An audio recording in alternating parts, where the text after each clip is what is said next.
We know the story of Sodom, but where are those souls right now? A wealthy skeptic died and found the answer in a city of ash. He saw them, fused together in eternal regret, and realized he was being measured to join them. This is not just a story. It is a terrifying warning. Quick note, if you want to see these powerful testimonies before anyone else, hit the join button below and become a member today. Now listen closely. You're about to see the architecture of hell.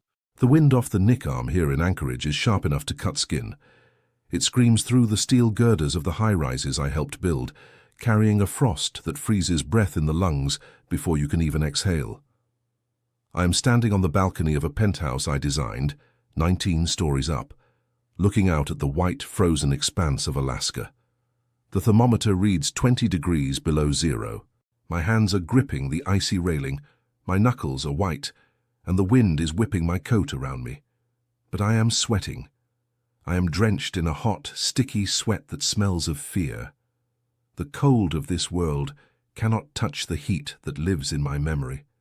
The ice of the north cannot cool the burning sensation that has permanently settled in the back of my mind. I look at the snow, but I see ash. I look at the city lights, but I see the glow of a fire that never goes out. My name is not important, but what I saw is the only thing that matters now. I am a man who was given a glimpse of a judgment so precise, so terrifying, and so final that it shattered my understanding of reality. I saw the people of Sodom. I saw where they are, I saw what they have become, and I realized that the distance between their fate and my own soul was smaller than the width of a hair. For most of my adult life, I have been a real estate developer. I take empty lots of land, frozen patches of dirt, and I turn them into empires. I build luxury condominiums, office towers that scrape the sky, and shopping centers where people spend money they do not have. My job is perception. My job is to create a structure that looks solid, expensive, and permanent. I sell a lifestyle. I sell safety. When you walk into one of my lobbies, you see Italian marble, you see gold trim, you see glass so clear it looks like air. You think to yourself that this building will last forever. But before I wore tailored suits and stood in boardrooms pointing at blueprints, I had a very different life. I started out with a wrench in my hand. I was a plumber for 15 years. I spent my days on my knees under sinks or crawling through the mud under houses or deep in the basements of old restaurants. That work taught me the only truth about humanity that really matters. It taught me that no matter how beautiful a house is on the outside, no matter how manicured the lawn is, or how expensive the paint is, there is a system of pipes underneath it, carrying filth. I have been in mansions where the walls were covered in silk, but the pipes were backed up with years of waste. I have unclogged drains in the homes of the city's elite, pulling out hair, grease, and rot that made me gag. I learned early on that the surface means nothing. The structure is just a mask. The reality is what flows in the dark, hidden in the pipes unseen by the guests. I applied this logic to my own life. I built a personality that was like my buildings. I was charming, I was generous with my money, and I was respected in the business community of Anchorage. I went to church on Christmas and Easter. I nodded my head when the pastor spoke about God. I knew the right words to say. But inside, in the plumbing of my soul, I was full of corruption. I had secret habits, secret lusts, and a pride that was harder than the concrete foundations I poured. I used to scroll past Christian testimonies on the internet with a smirk on my face. You know the ones. I would see titles about testimonies of hell, or people claiming they had near-death experiences, and I would laugh. I thought they were weak people. I thought they were hallucinations caused by a dying brain, or stories made up to sell books. I categorized evangelical testimonies right alongside conspiracy theories. I did not believe in repentance because I did not believe I had anything to repent for. I was a good man. I paid my taxes. I built the city. I did not understand that Jesus Christ is not impressed by our skyscrapers. I did not understand that salvation is not a negotiation. I thought eternal life was just a comforting fairy tale for people who were afraid of the dark. I was not afraid of the dark. I owned the dark. Or so I thought. It was late January when the cracks in my foundation finally appeared. We were breaking ground on a massive new project, a residential complex that was going to be the jewel of Anchorage. The site was difficult, the ground was frozen solid, essentially permafrost, and we were having trouble with the excavation. As the developer, I didn't need to be there in the cold. I had site managers for that, but my pride demanded that I oversee the conquest of the land. I wanted to see the earth yield to my will. I drove my truck out to the site. It was an overcast day, the sky a flat, heavy grey that promised a blizzard. The wind was howling across the open excavation pit. I remember stepping out of the truck and feeling the air hit me like a physical blow. It was 40 below with the wind chill. My breath turned to ice instantly. I walked toward the edge of the pit where the heavy machinery was digging. I watched the excavators clawing at the frozen earth. It felt good. It felt powerful. I was the master of this element. I was the one who decided that a building would rise here. Then I felt a strange flutter in my chest. It wasn't pain, not at first. It felt like a small bird was trapped inside my ribcage, beating its wings against my heart. I ignored it. I tightened my scarf and kept walking. The flutter stopped, replaced by a dull pressure, like someone was pressing a thumb into the center of my sternum. I tried to take a deep breath, but the cold air wouldn't go down. It felt like my throat had closed up. I stopped walking. I looked around at the workers. They were bundled in heavy gear, their faces covered. No one was looking at me. I wanted to call out, to tell the foreman to come over, but I couldn't find my voice. The pressure expanded.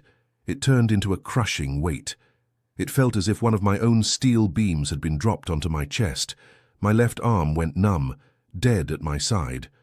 I dropped the blueprints I was holding. They fluttered away in the wind, rolling across the snow like white leaves. I fell to my knees. The snow crunching under my expensive pants was the loudest sound in the world. My vision began to tunnel.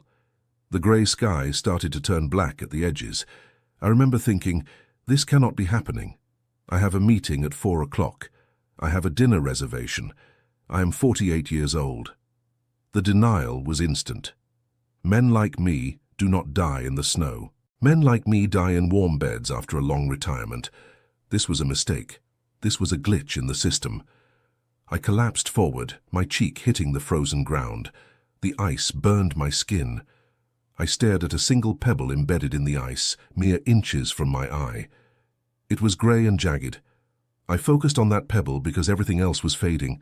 The roar of the excavators became distant, like a radio playing in another room.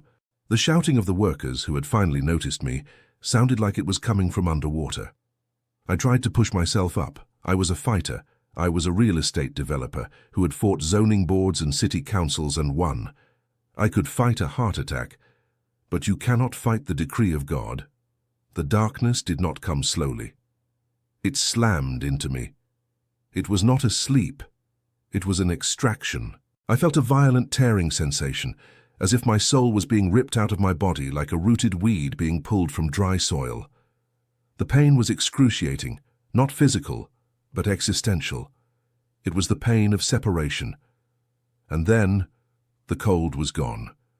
The wind of Alaska vanished. The smell of diesel and snow vanished. The sensation of the hard ground vanished. I was standing. I was no longer on my knees.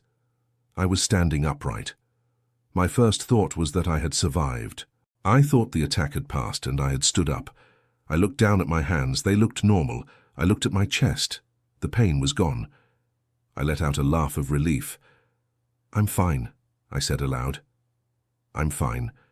But my voice did not echo. It fell flat, absorbed instantly by the air. I looked up, expecting to see the grey sky of Anchorage. I expected to see the construction site, the workers rushing toward me, the ambulance lights in the distance. I saw nothing. I was standing in a void. It was not black and it was not white. It was a murky, oppressive grey like thick fog mixed with smoke. There was no ground beneath my feet, yet I was standing on something solid. It felt like walking on packed ash or fine dust. The silence was heavy. It wasn't a peaceful silence. It was a silence that felt like it was holding its breath, waiting to scream. "Hello?" I called out. Nothing. Then the smell hit me. In my years as a plumber, I have smelled things that would make a normal person vomit instantly. I have smelled raw sewage that has sat in a pipe for 20 years. I have smelled dead rats rotting in a sump pump. I have smelled the decay of old grease traps. I thought I had a strong stomach, but this smell was different. It was sulfur, yes, like rotten eggs and burning matches, but underneath the sulfur was something sweet and sickly. It smelled like burning hair. It smelled like old blood. It smelled like a disease that has eaten through flesh. It was the smell of absolute unwashed uncleanness. I gagged, covering my mouth with my hand, but the smell wasn't just in the air. It was inside me. It was in my mouth, in my lungs. I couldn't filter it out. "Where am I?" I whispered. I started to walk. I didn't know where I was going, but the instinct to move was overwhelming. I needed to find a way out. I needed to find a door, a window, a road. I was a builder. I looked for structure. I looked for walls. As I walked through the grey fog, the temperature began to rise. It started as a mild warmth, like a summer day. Then it became uncomfortable, like a sauna. Then it became oppressive, like standing in front of an open oven. I stripped off my coat. I wasn't wearing my winter parka anymore. I was wearing the suit I had on under it. I took off my jacket and dropped it. It didn't hit the ground with a thud. It just vanished into the grey dust. I loosened my tie. The heat was prickling my skin. It felt like a fever that was rising from the inside out. I kept walking, faster now. Panic was starting to set in. The fog began to thin, and I saw shapes in the distance. At first I thought they were buildings. My heart leaped with hope. If there were buildings, there were people. If there were people, there was a phone. I could call for help. I could explain that I was lost, that I had a medical emergency. I ran toward the shapes. "Hey!" I shouted. "Help me! Over here!" As I got closer, the heat became blistering. My skin felt tight and dry. My lips cracked, but I kept running toward the structures. When I finally broke through the last of the fog and saw what was in front of me, I stopped dead in my tracks. They were not buildings. They were ruins. I was standing on the edge of a vast, destroyed city. But it wasn't a city like Anchorage or New York. It didn't look like it had been destroyed by a bomb or a war. It looked like it had been destroyed by something supernatural. The walls were not made of brick or steel. They looked like they were made of fused ash and melted stone. Everything was grey and black, covered in a layer of soot. The structures were twisted, defying gravity, leaning at impossible angles. It looked like a city that had been melted down like wax and then frozen in time. I walked into the street.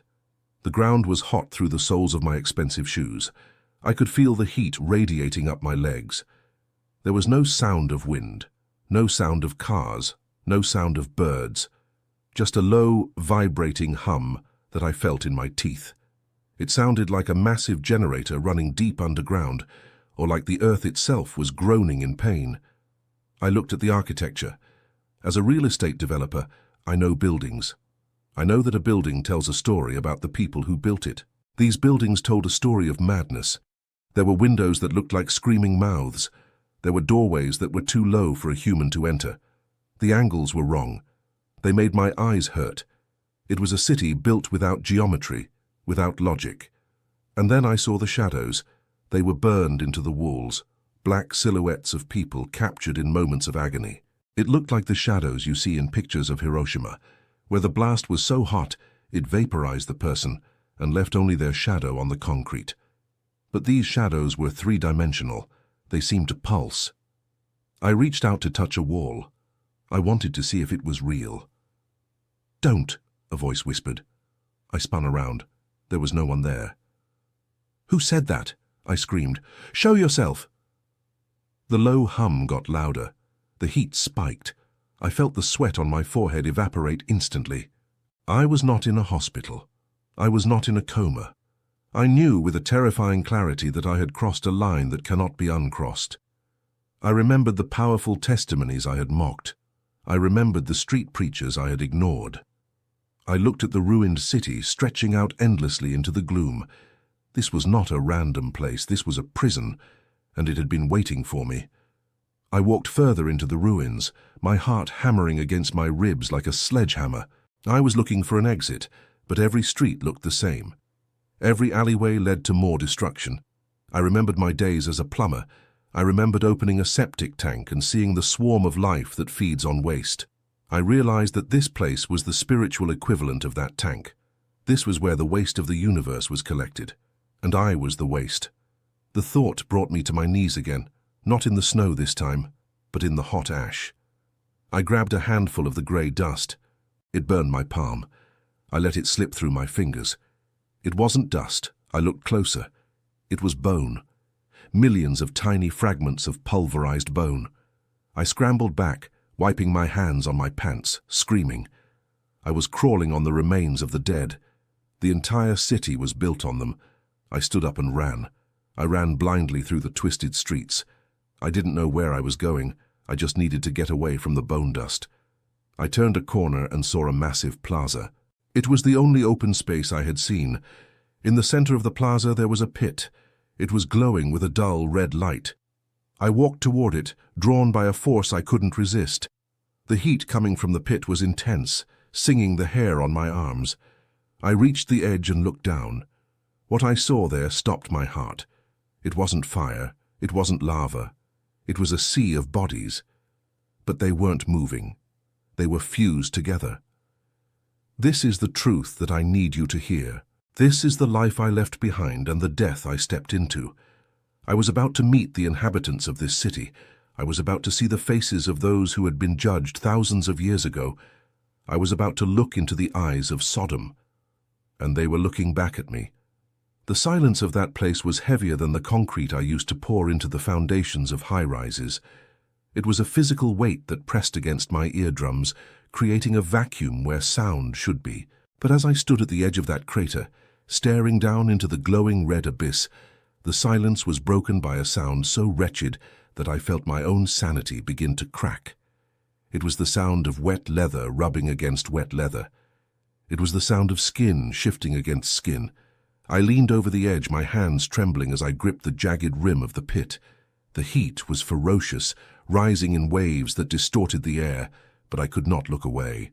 My eyes, the eyes of a man who spent decades inspecting blueprints and analyzing structural integrity, tried to make sense of the chaos below me.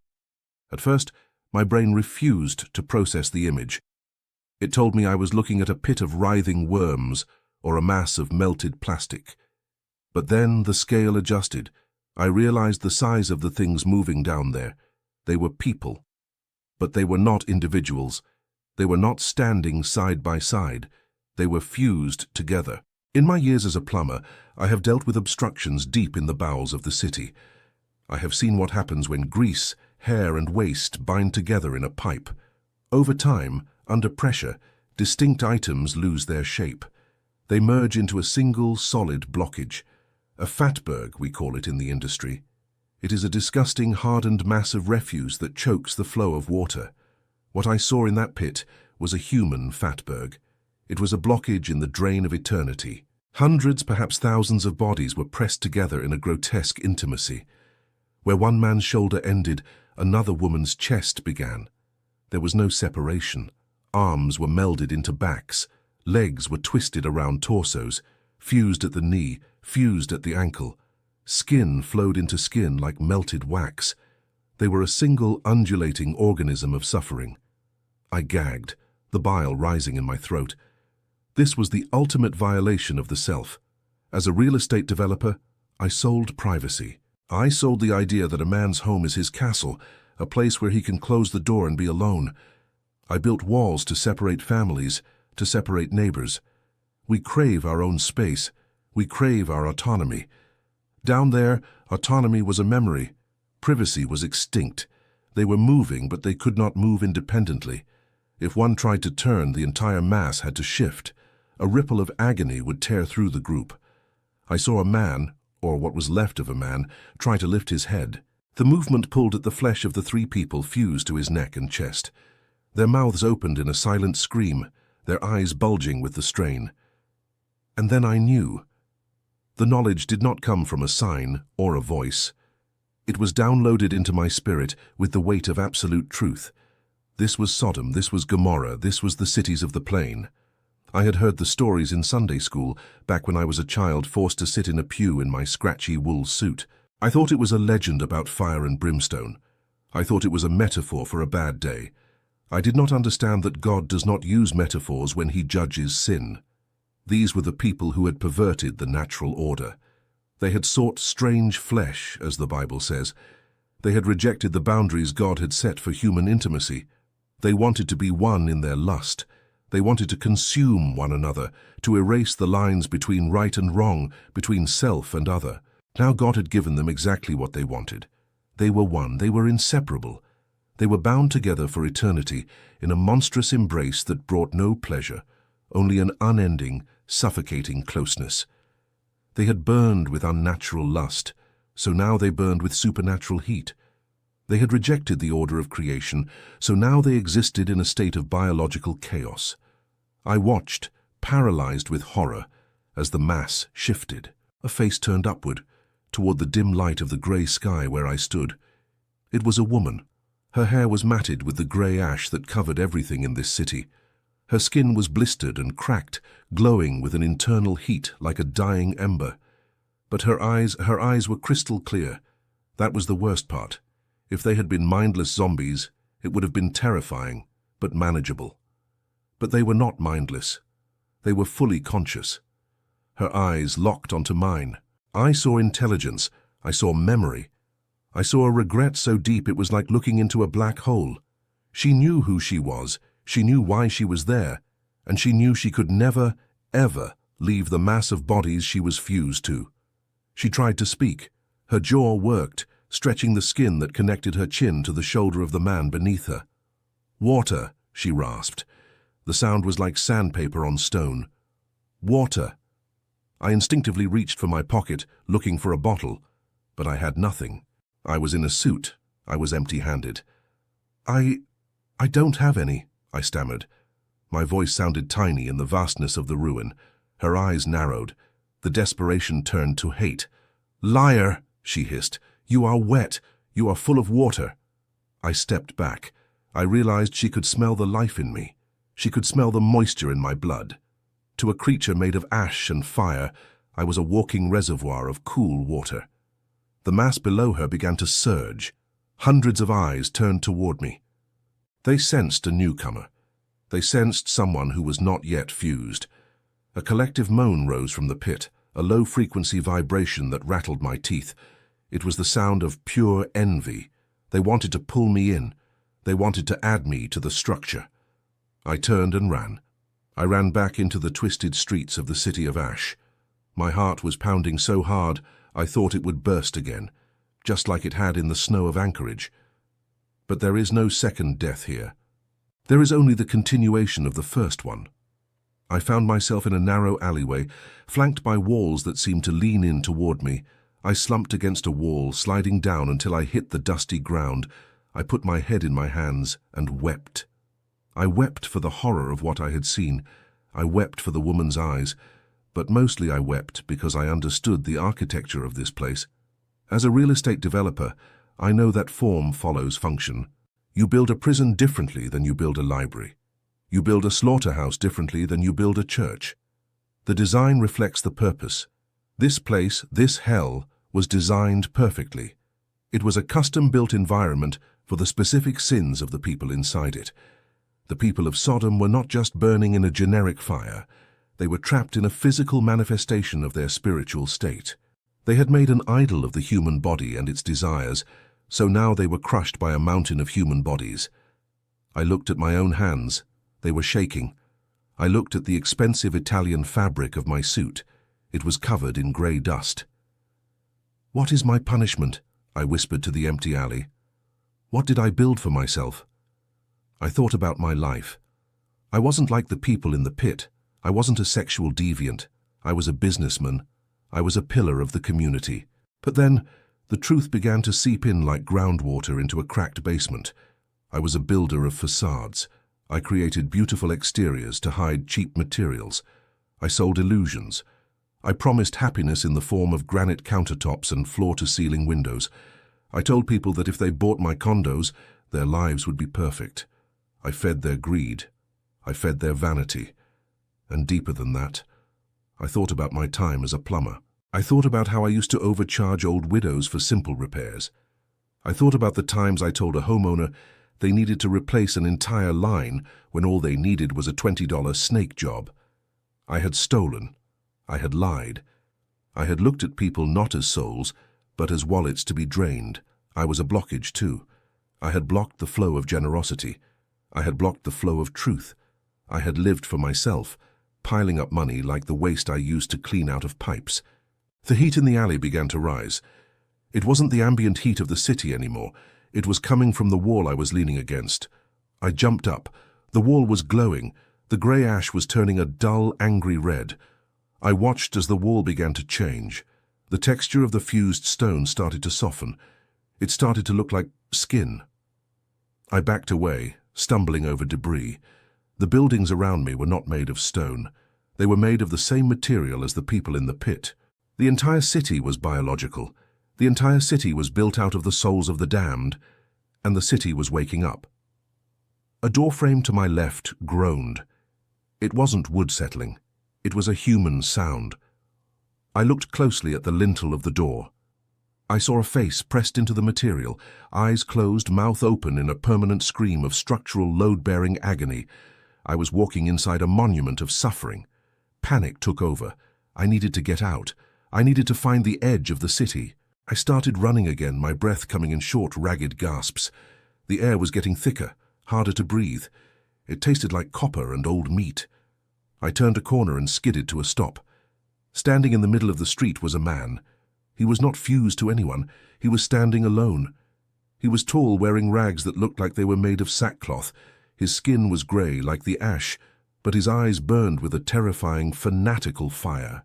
He held a long metal rod in his hand, a measuring rod like the ones we use in construction to check levels and grades. He looked at me with a mixture of pity and contempt. "You are new," he said. His voice was deep, booming, echoing off the breathing walls. "Who are you?" I choked out. "Help me, please." He laughed, a dry, cracking sound. "Help you? I am here to measure you. I am here to see if you fit the foundation." He raised the rod. "We are expanding the city. We need more bricks. We need more mortar. We need more men who loved the world more than they loved the truth." He took a step toward me. "I am not a brick," I screamed. "I am a man. I am a real estate developer. I own half of Anchorage." "You own nothing," the man said, taking another step. "You are a tenant here, and the rent is due." He pointed the rod at my chest. A beam of heat shot from the tip, hitting me squarely in the heart. I fell backward, clutching my chest. It was the same pain as the heart attack, but 1,000 times worse. It felt like my heart was being welded to my ribs. "You built your life on sand," the man said, towering over me. "Now you will become the stone." I scrambled backward on my elbows, kicking at the dust. No, I believe in God. I went to church." "The demons believe," the man said, his face twisting into a scowl. "And they tremble. You did not tremble. You stood proud. You mocked the warnings. You looked at the testimonies of hell and you laughed." He was right, I had laughed. I had thought I was smarter than the simple people who cried out for salvation. I thought I was too sophisticated for repentance. Now I was lying in the dust of a city made of human misery, about to be measured for installation into a wall of eternal fire. The ground beneath me began to soften. It felt sticky. It felt like the suction of mud in a trench. I tried to lift my hand, but it was heavy. The grey ash was clinging to me, pulling me down. "Please," I screamed, tears streaming down my face, evaporating instantly in the heat. "I don't belong here. There must be a mistake." The man with the measuring rod shook his head slowly. "There are no mistakes in the kingdom of death. The master builder does not make errors. You are exactly where you built your house to be." He turned and walked away, fading into the grey fog. I was alone again. But I wasn't just on the ground. I was sinking into it. The street was swallowing me. I realized with a jolt of absolute terror that I wasn't just a visitor. I was becoming part of the infrastructure. The fatberg of the pit was one fate, but this was mine. To be a stone in the wall.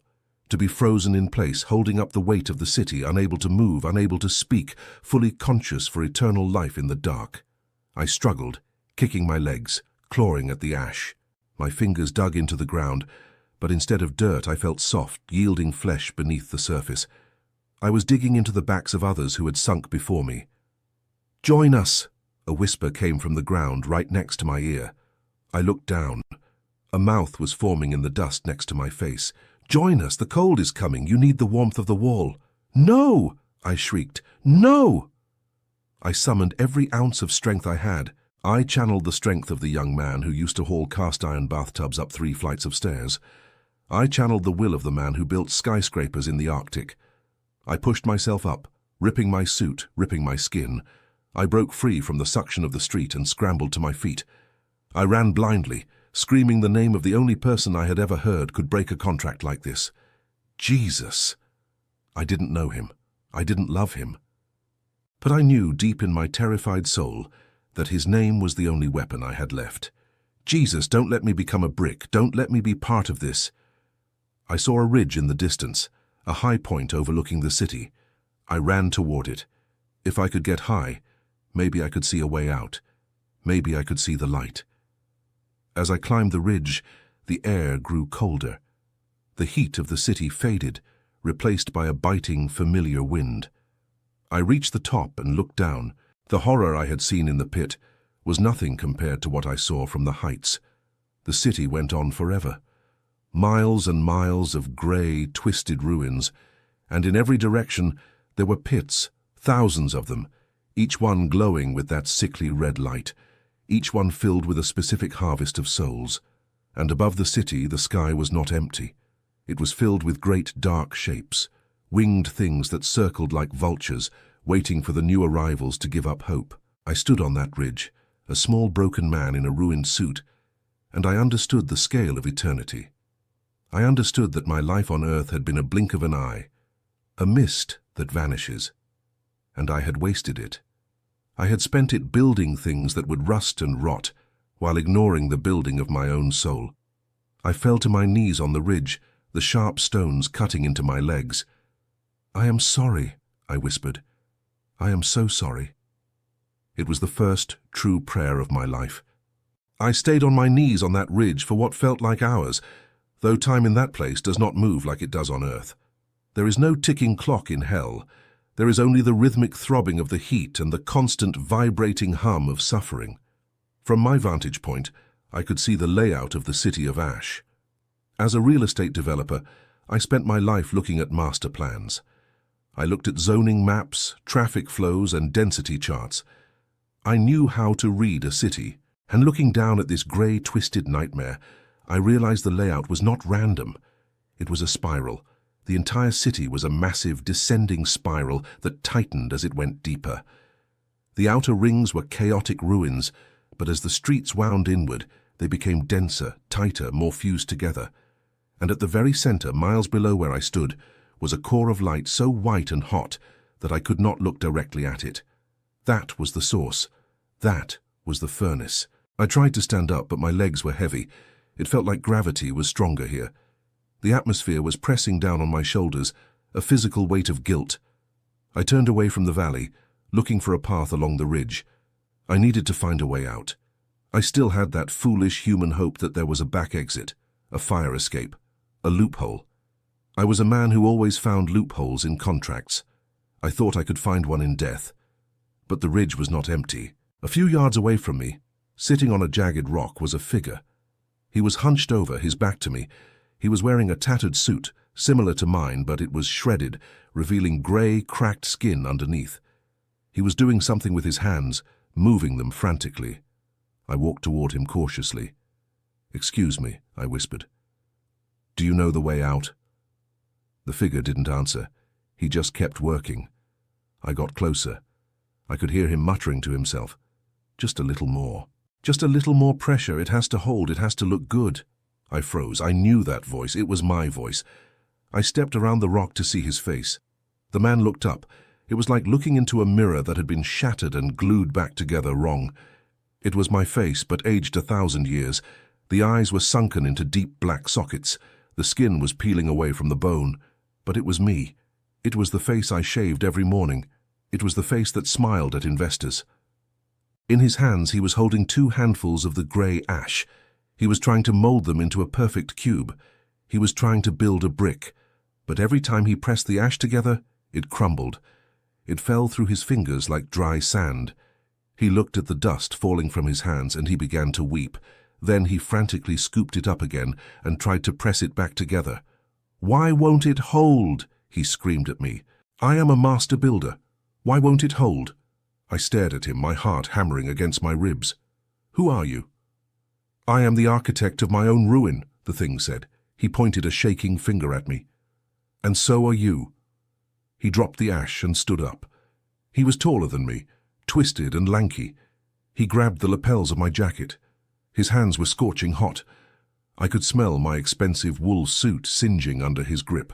"You think you are different," he hissed, his breath smelling of the septic tanks I used to clean as a plumber.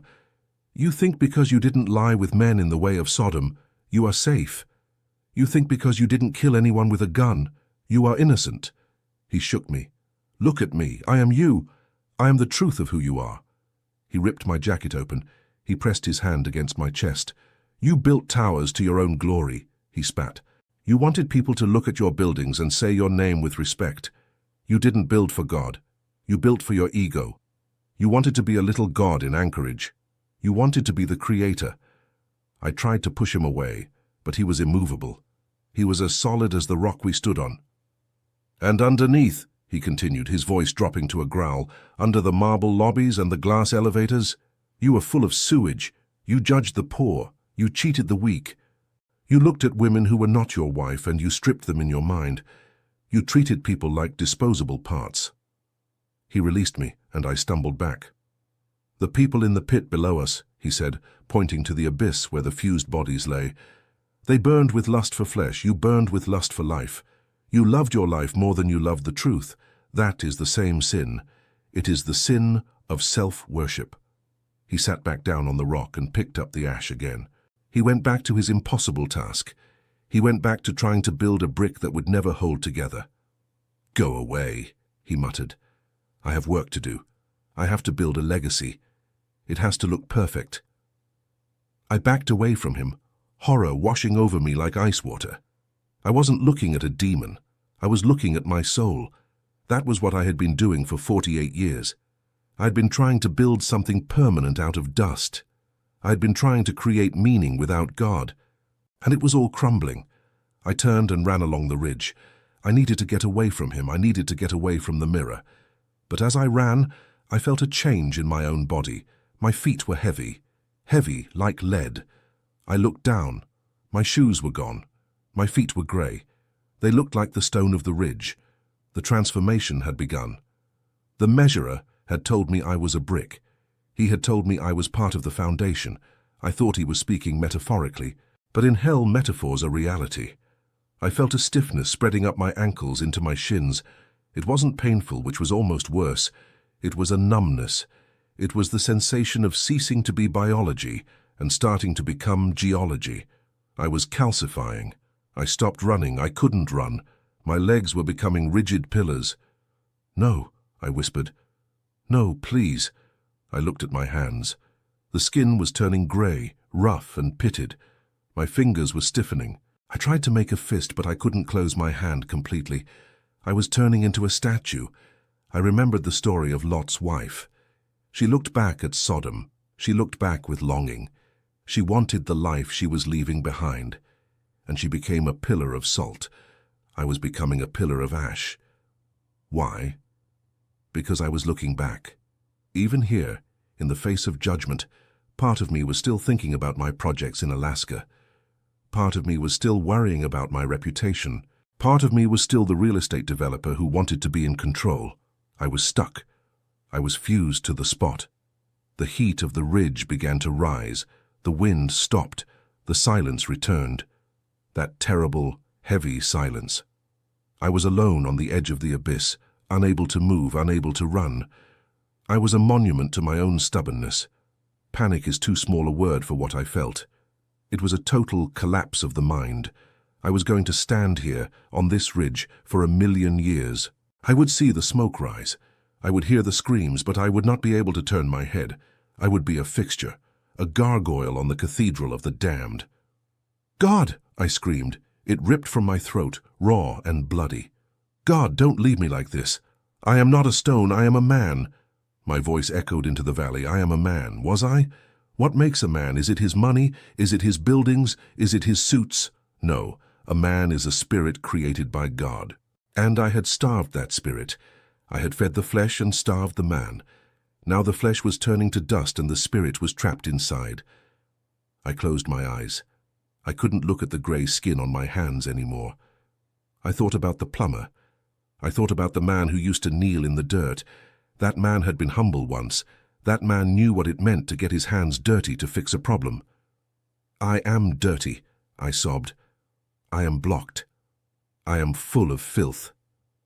I stopped trying to be the developer. I stopped trying to negotiate. I stopped trying to explain why I was a good person. I admitted the truth. I am a sinner, I whispered. I am broken. I am the waste. As soon as I said those words, the ground beneath me trembled. Not a little shake, but a violent heave. The ridge cracked. I lost my balance, or I would have, if my legs weren't fused to the rock. Instead, the piece of rock I was standing on broke away from the cliff. I fell. I fell into the darkness, plummeting toward the city of ash. The wind roared in my ears. I was a statue falling from the sky. I waited for the impact. I waited to shatter into a million pieces of conscious dust. I closed my eyes and prepared for the end of my existence, but I didn't hit the ground. I hit something else, or rather, something caught me. It wasn't a hand. It wasn't a net. It was a voice that did not come from the city, a voice that did not come from the pit. It was a voice that sounded like the rushing of many waters, like a river bursting through a dam. Turn back. The command was so powerful it stopped my fall in mid-air. I hung there, suspended in the grey void, a half-stone man dangling over the fires of judgment. Turn back. The heat vanished instantly. The smell of sulphur vanished. I felt a sensation in my chest, a hook, a sharp, undeniable pull in the center of my being. It was painful, but it was a good pain. It was the pain of a dislocated shoulder being popped back into the socket. I opened my eyes. The grey city was fading. The darkness was swirling, spinning into a tunnel. I was being pulled up. I saw the pit of Sodom one last time. I saw the mass of fused bodies. And I saw the woman I had spoken to. She was looking up at me. Her eyes were filled with a terrifying question. Why you? Why are you going up? I didn't have an answer. I didn't deserve to go up. I deserved to be a brick in that wall. Mercy, I whispered. It's just mercy. The darkness swallowed me completely, but this time it wasn't the darkness of the grave. It was the darkness of a womb. It was the darkness of a beginning. The roar of hell faded into a high-pitched whine, like the sound of a medical machine. The smell of burning hair faded into the smell of antiseptic and rubbing alcohol. The cold returned. But it wasn't the cold of the grave. It was the freezing, beautiful air of Alaska. My eyes snapped open. I was staring at a white ceiling tile. A fluorescent light was humming above me. "He's back," someone shouted. "We got a rhythm. Sinus rhythm restored." I tried to take a breath. It hurt. My ribs felt like they had been kicked by a mule. My throat was on fire, but the air was sweet. It was oxygen. It was life. I felt a hand on my wrist, warm skin, a human pulse. I turned my head. A nurse was standing there, looking at a monitor, her face pale. "Stay with us, sir," she said. "You've been gone a long time." I tried to speak, but only a croak came out. I wanted to tell her where I had been. I wanted to tell her about the city of ash. I wanted to tell her to stop building on sand. I squeezed her hand. I squeezed it with the desperation of a man who knows that human contact is a gift from God. I was back. But I was not the same man who fell in the snow. That man died in the excavation pit. That man was a builder of vanities. The man who woke up in that hospital bed was a survivor of the truth. I spent 3 weeks in the ICU. The doctors told me it was a miracle. They said I was clinically dead for over 12 minutes. They said my brain should have been damaged. They couldn't explain why I woke up screaming about stones and bricks. They gave me sedatives. They told me it was just hallucinations caused by hypoxia. They told me the brain does funny things when it shuts down, but I know the difference between a dream and a journey. In a dream, the details fade when you wake up.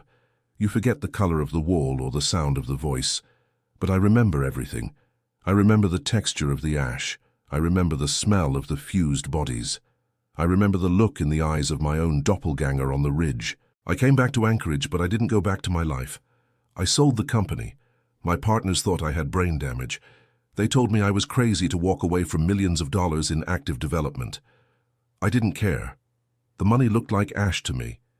The contracts looked like death warrants. I went back to the basics. I don't fix pipes anymore, not literally. But in a way, I returned to my first profession. I am a plumber of the soul now. I tell people where the blockage is. I tell them about the filth they are hiding in the basement of their hearts. And I tell them about the foundation. I used to be a real estate developer who built on permafrost. Now, I tell people to build on the rock. The Bible warns us about Sodom for a reason. It is not just history, it is a map. It shows us where the road of self-worship leads. It leads to a place where you get exactly what you wanted, yourself, forever, fused with the sin you refuse to let go of. Don't let the cement harden around your feet. Don't wait until you are standing on the ridge, turning to stone. The wind of the Spirit is blowing now. It is calling you. Turn back. Turn back to Jesus. He is the only one who can pull you out of the gravity of hell. He is the only one who can break the stone off your heart. I am just a man who saw the fire and was pulled back. But you don't have to see it. You can believe without seeing. And that is the greatest miracle of all. Repent. Break the facade. Let the truth in, because the cement is drying faster than you think. And once it sets, nothing can break it, except Him. If you are reading this, you are still breathing. That means there is still time. Do not waste it building castles of ash. Build your life on Christ. He is the only structure that will stand when the fire comes. Don't be a brick in the wall of the damned. Be a living stone in the temple of God. The choice is yours, but choose quickly. The sun is setting and the cold is coming.